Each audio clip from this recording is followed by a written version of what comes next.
ஒரு பதிவில் நம்ம என்ன பார்க்க போகிறோன்னா டிஎன் 2026 தங்க நட்சத்திரம் நட்டி சார் ஒரு பக்கம் பார்த்தீங்கன்னா தம்பிராமையா அவரோட பையன் எல்லாரும் சேர்ந்து மிக முக்கியமாக அந்த படத்தில் நடிச்சிருக்காங்க. இந்த படத்தோட ட்ரெய்லரோ ட்ரீசரோ ஏதோ ஒன்று வந்துச்சு. பார்க்கும்போது கோபம்லாம் வரல, வருத்தம் வந்துச்சு. எங்களுடைய இளமையை நாங்கள் வெளிப்படுத்தினா மிரட்டுறாங்க தாவேக்காரங்க, விஜய் அண்ணாவோட ஃபேன்ஸ் வந்து ரொம்ப திட்டுறாங்க அப்படின்னு சொல்லி நெகட்டிவாக பேசுகிறாங்க, தப்பாக பேசுகிறாங்க, கெட்ட வார்த்தையில் பேசுகிறாங்க அப்படின்னு சொல்லி பயங்கரமாக பேசுவாங்க. நான் இந்த வீடியோவில் வந்து அப்படிலாம் நான் பேச போகிறதில்ல. நான் என்னுடைய வருத்தத்தை பதிவு செய்கிறேன். நம்பர் 1. நம்பர் 2 பார்த்தீங்கன்னா இந்த படத்தில் ஒரு சென்டென்ஸ் ஒன்று வரும். நான் வந்து சன் நியூஸ்காரே போடுறேன். ஏன்னா சன் நியூஸ்காரன் இந்த விஷயத்தை தொடும்போது என்னுடைய ஈகோ தொட்டதுனால அந்த விஷயத்தை நான் தொடுறேன். ஒரு நடிகர் வந்து ஒரு நாட்டில் வந்து வாழலாமா, அது வந்து தப்பு இல்லையா, ஆளணும்னு நினச்சா அது தப்பான். இந்த படத்தில் எதுக்காண்டி இந்த சென்டென்ஸை வச்சாங்க, என்ன எதுவும் எனக்கு தெரியாது. ஒரு நடிகர் நாடாளக்கூடாது அப்படிங்கிற ஒரு மனநிலையில் நீங்கள் இருந்தீங்கன்னா இந்த வீடியோ தயவு செய்து பாருங்கள். குறிப்பாக விஜய் அண்ணா ஒரு நடிகர், அதனால அவர் நாடாளக்கூடாது அப்படிங்கிற விமர்சனத்தை நீங்கள் முன் வச்சிங்கன்னா இந்த வீடியோவை தயவு செய்து பாருங்கள். உங்கள் கேள்விகள் அத்தனைக்குமே ஒரு சரியான பதில் கிடைக்கும். இது ஒரு மாதிரி ஒரு மித்து, நடிகன்கிட்ட நாட்டை கொடுக்கக்கூடாது, கூத்தாடிட்ட நாட்டை கொடுக்கக்கூடாதுங்கிறது 1ஆம் நம்பர் மித்து. அந்த மித்தை இந்த வீடியோவில் நான் உடைக்கணும்னு நினைக்கிறேன். மேலும் இந்த படக்குழு சில விஷயங்கள்லாம் சொல்லியிருக்காங்க, அதையும் இந்த வீடியோவில் சொல்கிறேன். எல்லாத்த பற்றியும் தெளிவாக பார்க்கலாம். உற்சாக வணக்கங்கள், வாங்க பதிவுக்குள்ளே போகலாம். இப்போ முதல் விஷயம் மக்களே, இந்த படக்குழு வந்து நேற்று வந்து நிறைய பேரை சந்திச்சாங்க, ப்ரெஸ்ஸை சந்திச்சாங்க. இந்த படம் பற்றி சில விஷயங்கள்லாம் பேசுனாங்க. ஒரு பக்கம் நட்டி சார் வந்து அவர்லாம் தொட முடியுமாங்க, அவர்லாம் நான் பக்கத்துலேருந்து பார்த்தவர், இந்த மாதிரி விஜய் அண்ணாவை அசிங்கப்படுத்துகிற மாதிரிலாம் அந்த படத்தில் எந்த சீனும் இருக்காது அப்படிங்கிற விஷயத்தை அவர் உத்தரவாதம் கொடுக்குறாரு.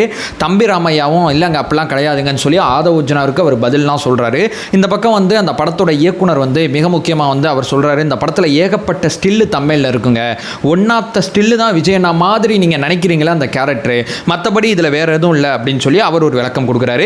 நீங்கள் ஏப்ரல் 10 வந்து தியேட்டரில் வந்து பார்த்தீங்கன்னா இந்த படம் பற்றி உங்களுக்கு எல்லா விதமான கேள்வி அத்தனைக்குமே பதில் கிடைக்கும் அப்படிங்கிற விஷயத்த சொல்கிறாங்க. எப்படி தாவேக்காவோட தொண்டர்கள், விஜயனோட ஃபேன்ஸு எலெக்ஷன் டயத்தில் தேர்தலை கவனிச்சுக்கிட்டு இருக்கோம். எங்கள் தலைவர் பாண்டிச்சேரியில் மிக முக்கியமான ஒரு பிரச்சாரத்தை முன்னெடுத்துக்கிட்டு இருக்காரு. ஏன்னா 9ஆம் தேதி தேர்தல். இன்றைக்கி பார்த்தீங்கன்னா ஒரு பிரச்சாரத்தை முன்னெடுத்துக்கிட்டு இருக்காரு, ரோடு ஷோ பண்ணிக்கிட்டு இருக்காரு. ஒரு பக்கம் தமிழ்நாட்டில் அவர் நியமித்த வேட்பாளர்கள் வேலை பார்த்துட்டு இருக்காங்க. தாவேக்காவோட தொண்டர்கள் ஆன்லைன்லேயும் சரி ஆஃப்லைன்லேயும் சரி நாங்கள் சப்போர்ட் பண்ணிட்டு இருக்கோம். நீங்க இந்த மாதிரி ஒரு ட்ரெய்லர் விடுவீங்க, அந்த ட்ரெய்லர்ல எங்க தலைவரை கிண்டல் அடிக்கிற மாதிரி சில விஷயங்கள் இருக்குங்கிறத நாங்க சொன்னோம்னா நீ தியேட்டர் வந்து படம் பார்த்துட்டு வந்து பேசு, இப்போ எதுவும் பேசாத அப்படிங்கிற ஒரு ஸ்டேட்மெண்ட் சொல்றீங்க. தேர்தல் சமயத்தில் 23ஆம் தேதி தேர்தல் நடக்க போது, ஏப்ரல் 10ஆம் தேதி இந்த படத்தை ரிலீஸ் பண்றீங்க. ஒரு பக்கம் இதெல்லாம் இருந்தாலும் சரி, இதெல்லாம் வந்து எங்க அண்ணன் அசிங்கப்படுத்துற மாதிரி இந்த படத்தில் எந்த காட்சியும் இல்லைன்னு ஒரு பேச்சுக்கு வச்சுக்கிட்டா கூட இந்த மாதிரி ட்ரெய்லர் எதுக்கு ரிலீஸ் பண்ணீங்க? இந்த ட்ரெய்லர் எங்க தலைவரை அசிங்கப்படுத்துது, இந்த பாயிண்டை நீங்க ஒத்துக்கிறீங்களா? படம் அசிங்கப்படுத்துது அசிங்கப்படுத்தலைங்கிறது படம் வந்த பிறகு பார்த்துக்கலாம். ட்ரெய்லரில் ஏன் அசிங்கப்படுத்துறீங்க? ட்ரெய்லரில் இந்த மாதிரி ஒரு படத்தில் இந்த மாதிரி எந்த சீனும் இல்லைங்க, அப்பெல்லாம் எதுவும் கிடையாதுங்க அப்படின்னு நீங்கள் சொன்னீங்கன்னா படத்தோட கதையே வேறையாங்க.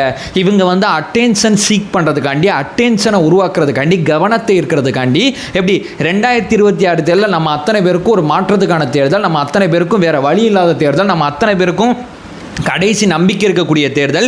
இந்த தேர்தலில் இவங்க படம் ஓடணும் அப்படிங்கிற ஒரே காரணத்துக்காண்டி தேர்தல் வேலையில் கவனம் செலுத்துகிற நம்மளை இந்த பக்கம் திருப்புறதுக்காண்டி இப்படி ஒரு ட்ரெய்லர் விட்டுருக்காங்க. படத்துக்கு இதுக்கும் சம்மந்தம் இல்லை. அதை தான் அந்த படக்குழு ரொம்ப கான்ஃபிடண்ட்டாக சொல்கிறாங்க. இந்த ட்ரெய்லர் மூலமாக நம்மளை அசிங்கப்படுத்திட்டாங்கல்ல, அது அவங்களுக்கு போதுமானதாக இருக்குது போல்.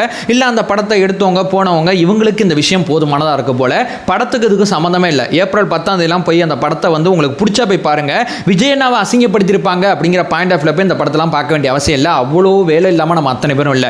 நம்ம அத்தனை பேருக்கும் அவ்வளோ வேலை இருக்குது, அவ்வளோ கடமை இருக்குது. இந்த 20 நாள் நம்ம போட போகிற உழைப்பில் தான் நம்மளுடைய அடுத்த கட்ட நம்பிக்கை, நம்மளுடைய அடுத்த கட்ட மிக முக்கியமான விஷயங்கள் எல்லாமே இருக்குது. உங்கள் எதிர்காலம், என் எதிர்காலம் எல்லாமே இந்த 20 நாளில் தான் இருக்குங்கிறத தான் நம்ம தொடர்ச்சியாக சொல்லிகிட்டு இருக்கோம். இதில் இப்படி ஒரு ட்ரெய்லரை எடுத்து வந்து அது இல்லைங்க இது இல்லைங்கிற ஒரு கதை சொல்லிகிட்டு இருக்காங்க. நான் அந்த திரையுலகத்திட்ட ரொம்ப தெளிவாக ஒன்று கேட்டுக்கிறேன்.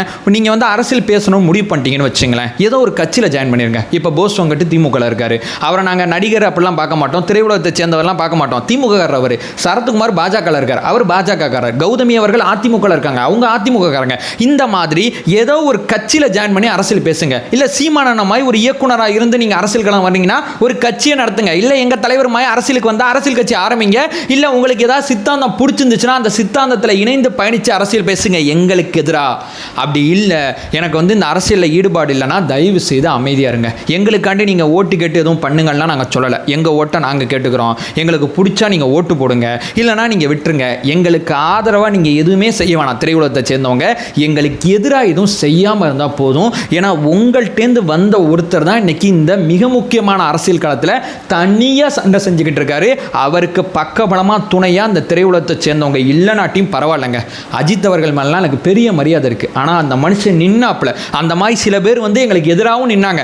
அந்த மாதிரி இருக்கிறதெல்லாம் ஒரு பக்கம் தள்ளி வச்சா கூட எங்களுக்கு ஆதரவாக நீங்கள் வெளிப்படையாக எதுவுமே செய்ய வேணாங்க.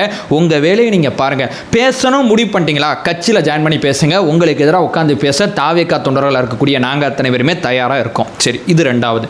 மூணாவது, இதுதான் அந்த வீடியோட மிக முக்கியமான என்னுடைய ட்ரிகர் பாயிண்ட்டு நான் சொல்லுவேன். ஒரு நடிகர் வந்து ஒரு நாட்டில் வாழலாமா, ஆனால் அவர் வந்து ஆளக்கூடாதான். அவர் ஆண்டா அது தப்பா. இது என்ன ஒரு மித்து. இதை வந்து சீமான் என்ன சொல்லுவார், இந்த கூத்தாடிக்கிட்ட நாடை கொடுத்துட்டீங்களே அப்படின்னு சொல்லி வேறு சில பேர் சொல்லுவாங்க. விஜய் அண்ணாவும் ஒரு நடிகர், அதனால இவர் அரசியலுக்கு வரக்கூடாது அப்படிங்கிற ஒரு விமர்சனத்தை தொடர்ச்சியாக முன்வைப்பாங்க. நான் தெரியாமல் தான் கேட்குறேன். நடிகர் அரசியலுக்கு வரக்கூடாது, வாரிசாக இருக்கிறவங்க அரசியலுக்கு வரலாம், கொள்ளை அடிக்கிறவன் அரசியலுக்கு வரலாம், அதிகாரத்தை தாங்கிட்ட வச்சுக்கிட்டா தன்னுடைய சொத்து அத்தனையுமே சேஃப்டி பண்ணிக்கலாம்னு நினைக்கிறவன் அரசியலுக்கு வரலாம். இந்த மாதிரி கேட்டகரியில் இருக்கிற அத்தனை பேருமே அரசியலுக்கு வரலாம். சரி, இப்போ விஜய் அண்ணா நடிகர் அரசியலுக்கு வரக்கூடாது, அப்போ இருக்கிற மற்ற பேர் என்ன காமராஜரா? தெரியாமல் தான் கேட்குறேன். ஏவா வேலு என்ன வேலை பார்த்தாரு, நம்ம அண்ணன் கே நேரு என்ன வேலை பார்த்தாரு, அந்த பக்கம் மதுரையில் இருக்கக்கூடிய மூர்த்தி என்ன வேலை பார்த்தாரு, இந்த மாதிரி இவங்கெல்லாம் யாரு? இவங்களாம் காமராஜர், புத்தர், காந்தி, இவங்களாம் அரசியலுக்கு வரலாம். இங்கே விஜய் அண்ணா நடிகராக இருந்தால் மட்டும் அவர் மட்டும் அரசியலுக்கு வரக்கூடாது. இது எந்த மாதிரி லாஜிக்கு? நடிப்புங்கிறது என்ன? ஒரு தொழில். அவர் ஒரு தொழில் பண்ணார், அந்த தொழிலில் போதுமான அளவு சம்பாதிச்சார், அவர் ஃபீல் பண்ணார்.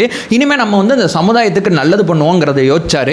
சரி, நம்ம ஒரு அரசியல் கட்சி ஆரம்பிப்போம் அப்படிங்கிற முடிவுக்கு வந்தார். அரசியல் கட்சி ஆரம்பித்தார். தன்னுடைய ரசிகர்கள் அத்தனை பேரையும் தொண்டராக மாற்றுறதுக்கு முயற்சி பண்ணிக்கிட்டு இருக்காரு. தன்னுடைய ரசிகர் மன்றத்தில் ரொம்ப நாளாக பயணித்தவங்களுக்கு பொறுப்பு போட்டு கொடுத்தாரு. அதில் சில பேரை வேட்பாளராக மாற்றிருக்காரு. தேர்தல் ஆணையத்தில் பதிவு செஞ்சிருக்காரு. விசில் சின்ன வாங்கியிருக்காரு. 234 தொகுதிக்கும் கேண்டிடேட் போட்டு இன்னைக்கு தேர்தலை சந்திக்கிறார். என்ன குறை கண்டிங்க? நான் தெரியாமல் கேட்குறேன். வாக்குறுதி ஒரு பக்கம் பெண்களுக்கான வாக்குறுதி கொடுத்துட்டாரு, இளைஞர்களுக்கான வாக்குறுதி கொடுத்துட்டாரு. திமுக அரசோட நிர்வாகத்தை வர தொடர்ச்சியாக சுற்றி காட்டுறாரு. இந்த தப்பு இருக்குங்க, இது சரியில்லைங்கிறத தொடர்ச்சியாக சொல்கிறாரு. எல்லா அரசியல் கட்சியும் இது மாதிரி தானே பயணிச்சுக்கிட்டு இருக்கு. நாங்கள் எங்களுடைய வாக்குறுதியில் ரொம்ப தெளிவான சில விஷயங்களை சொல்லும் போது மக்கள் மத்தியில் ஒரு நம்பிக்கை வருது. சினிமாவில் இனிமேல் நடிக்க மாட்டேங்கிறத அவர் சொல்லும் போது மக்கள் இன்னும் கொஞ்சம் ஆழமாக நம்புகிறாங்க. அரசாங்கத்தை கண்டிக்கிறது மட்டும் என் வேலை கிடையாது, அரசாங்கத்துக்கு தேவைப்படும் போது பரிந்துரைகளை கொடுப்பேன்னு சொல்லி இந்த அரசியல் களத்தில் பரிந்துரைகளை கொடுத்த ஒரு மனிதர் உங்கள் பார்வையில் ஒரு நடிகர்னா அது தலைவர் விஜய் அவர்கள் மட்டும்தான். அதாவது இந்த வவுஃப் விஷயத்தில் எல்லாரும் வந்து சும்மா 2 நாள் கொடியை தூக்கிட்டு போயிட்டாங்க. நீதிமன்றம் வரையும் போய் சண்டை போட்டது நீங்கள் சொல்லக்கூடிய நடிகர். அந்த மிக முக்கியமாக நான் சொன்னேன்ல, சில பரிந்துரைகள் கொடுத்தாங்கன்னு, தொகுதி மறுசீரமைப்பு அப்படிங்கிற விஷயத்தில் இங்கே இருக்கக்கூடிய அரசியல்வாதி அத்தனை பேரும் குழம்பி போய் கடந்தீங்க. 6 பக்கம் ஒரு விஷயத்தை தெளிவுபடுத்தி அறிக்கை கொடுத்தது என்னுடைய தலைவர் தான்.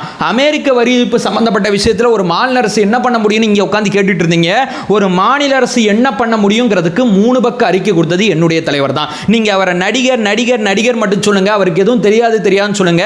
நீங்க நினைக்கிறதோட ஒரு படி மேல போய் ROV வரைக்கும் அவர் தெரிஞ்சு வச்சிருக்கேங்கிறத அவரே நிறைய முறை சொல்லியிருக்காரு. மீண்டும் மீண்டும் மீண்டும் மீண்டும் நடிகர்னு சொல்லுங்க. இங்க இருக்கக்கூடிய அரசியல்வாதிகள் அத்தனை பேட்டே இல்லாத கிளாரிட்டி, நாய் வைக்கிற மாதிரி எல்லா பக்கம் போய் வாய் வைப்பாங்க. ஆனால் அவர் ரொம்ப தெளிவாக இருக்காரு. நான் வந்தது ஒரு நல்ல நிர்வாகம் கொடுக்க, இப்போ நிர்வாகத்தில் இருக்கிறவங்க நல்லதா செய்யலை, அதை வந்து கிரிட்டிசைஸ் பண்ணணும், அதை குறை சொல்லணும், அதில் இருக்கக்கூடிய மிக முக்கியமான பிரச்சனை அத்தனையும் அட்ரஸ் பண்ணி மிக முக்கியமாக அதற்கு தேவைப்படுற தீர்வோடு அவங்கள விமர்சனம் பண்ணணுங்கிற ஒரு அரசியல் கட்சி ஒருத்தர் நடத்துறாருன்னா எனக்கு தெரிஞ்சு இந்தியாவில் இவர் மட்டும்தான், வேற யாருமே கிடையாது. இவர் வந்து எந்த தொழில் பண்றவங்கன்னா அரசியலுக்கு வரலாம். இப்போ நீங்க அரசியலுக்கு வரலாம், நான் அரசியலுக்கு வரலாம். என்னுடைய தொழிலோ உங்களுடைய தொழிலோ வந்து கேள்விக்குள்ளாக்கப்படாது. ஒரு நடிகர், ஒரு நடிப்பு துறையிலேருந்து ஒருத்தர் வந்தால் மட்டும் நீ நடிகை சரி, இவர் நடிகர். அம்மா ஜெயலலிதா அம்மா யாரு? அவங்க நடிகையாக இருந்தாங்க. ஒரு பக்கம் எம்ஜிஆர் யாரு? அவரும் நடிகராக இருந்தார். கலைஞர் என்ன பண்ணாரு? சினிமா துறையோட தொடர்பில் இருந்தார். சீமானன் என்ன பண்ணாரு? அவரும் சினிமாவில் தான் இருந்தார். ஸ்டாலின் ஐயா ஒரு காலகட்டத்தில் நடிச்சிருக்காரு, திருமானே ஒரு காலகட்டத்தில் நடிச்சிருக்காரு, உதயநிதி ஸ்டாலின் அவர்கள் ஒரு காலகட்டத்தில் நடிச்சிருக்காரு. இருக்கிற எல்லாருமே நடிப்புத்துறையோட ஏதோ ஒரு டைப்பில் தான் இருந்தீங்க. நீங்களாம் இங்கே வந்து அரசியல் பண்ணலாம். எங்க அண்ணன் மட்டும் அரசியலுக்கு வந்தால் அவர் நடிகர் அது தப்பு. எனக்கு அந்த ஸ்டேட்மெண்ட் சொல்கிறாங்களா, அந்த ஸ்டேட்மெண்ட்டை பார்க்கும்போது தான் செமகாண்டாகுது. அது என்ன நடிப்புத்துறையிலேருந்து ஒருத்தர் வந்தால் மட்டும் அது என்ன அவ்வளோ எகத்தாளமா? அவர் பின்னாடி நிற்கிற அத்தனை பேருக்கு ஒன்றும் தெரியாது, எதுவுமே அவங்களுக்கு வந்து விஷயமே தெரியாது. கூடாதுலாம் சொல்கிறீங்க. அரசியலமைப்பு என்ன சொல்லுது? 25 வயசு உங்களுக்கு வந்து எம்எல்ஏ நீங்கள் பதவியில் நிற்கணும், எம்எல்ஏக்கு வந்து நீங்கள் வந்து வேட்புமனு வந்து தாக்கல் பண்ணணும்னா 25 வயசு கம்ப்ளீட் பண்ணணும்னு சொன்னாங்க. இப்போ எங்கள் அண்ணனுக்கு கிட்டத்தட்ட பார்த்தீங்கன்னா 52 வயசு ஆகி போச்சு, 25 வயசு கம்ப்ளீட்டரு. இல்லை அவர் எம்பி எலெக்ஷனுக்கே ஒரு பேச்சுக்கு நிற்கிறேன்னு வச்சுக்கிட்டா கூட மக்களவைக்கு 25 வயசு, மாநிலங்களவைக்கு பார்த்தீங்கன்னா 30 வயசு, இது எல்லா கேட்டகரியுமே அவர் கம்ப்ளீட் பண்ணிட்டாரு. இந்திய குடிமகனாக இருக்காரு, வாக்காளராக இருக்காரு. எல்லா விதமான இந்திய அரசியலமைப்பு சட்டம் நீங்கள் அரசியலுக்கு வந்து மக்களுக்கு நல்லது செய்யறதுக்கு என்னென்ன மாதிரி தகுதிகள் இருக்கோ அத்தனை தகுதி உங்களுக்கு இருக்கு. அந்த கேட்டகரி அத்தனையுமே அவர் தாண்டிட்டு இன்னைக்கு அரசியல் கட்சி ஆரம்பிச்சு அரசியல் பண்ணிட்டு இருக்காரு. நீ நடிக அப்படிங்கிற ஒரு ஸ்டேட்மெண்ட்டை மட்டும் எப்படி உட்காந்து சொல்ல முடியும்?